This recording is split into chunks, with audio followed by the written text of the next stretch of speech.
د هیواد پخوانی ولسمشر کرزی د ولس ننګه وکړه دا چې څنګه راځي دغه ویډیو را ستره پای وګورئ په سلامونو مو هرکلی کوم دوستانو خدای دې وکړي چې جوړ او روغ اوسئ د مطلب د شیر کېدو نه مخکې دغه ویډیو را ستره پای وګورئ د هیواد پخوانی ولسمشر حامد کرزی د ولس ننګه وکړه او جو بایډن ته یې پیغور ورکړ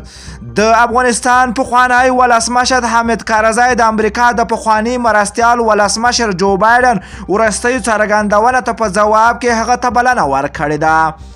څو د افغانستان د نوروز په جشن کې ګډون وکړي او د افغانانو یووالی نه نږدې وګوري حامد کرزی په یو تازه ټویټ کې د امریکا پخوانی مرستیال ولسمشر پر څرګندونو کلک غبرګونونه ښودلي دي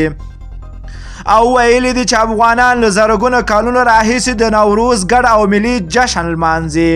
او که څوک د افغانانو د اتحاد په اړه شک لري راضي شي او له نږدې څخه د افغانانو یووالی وګوري جو بایډن څو ورځې وړاندې په یو مناظره کې د خبرو پر مهال وویل چې افغانان هیڅ وخت یو ملت نشي کېدلی او په دغه هیواد کې پر ملت جوړونې باید نور لګښتونه ونه شي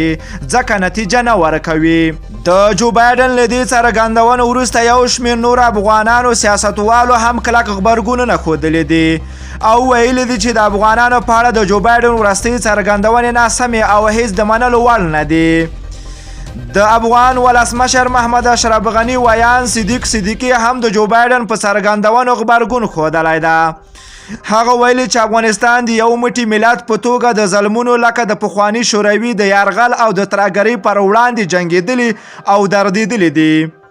موږ اوس هم په لومړۍ کرښه کې یو او نور هیوادونه خوندي دي خو یو شمېر نور افغانان سیاسیون بیا د جو بایډن په اړه وایي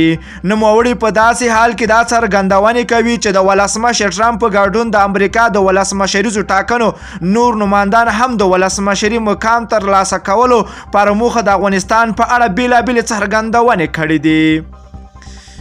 د امریکا ولسمشر ډونالډ ټرمپ هم په خپلو وروستیو څرګندونو کې ویلي دي چې نه غواړي نور په افغانستان کې بېګناه وګړي ووژني او یا د جګړه به پای ته ورسوي خو عام باور دا دی چې د بیا واک ترلاسه کولو پر موخه ټرمپ دغه ډول څرګندونې کوي ګڼ شمېر نور لوستوال افغان ځوانان هم په ټولنیزو رسنیو کې د جو بایډن په وروستیو څرګندونو باندې کلک غبرګونونه ښودلي دي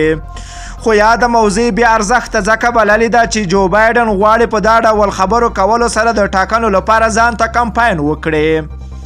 د یادولو وړ ده چې ډونالډ ټرمپ هم د واک ترلاسه کولو پر مهال له خپل ولس سره ژمنه کړې وه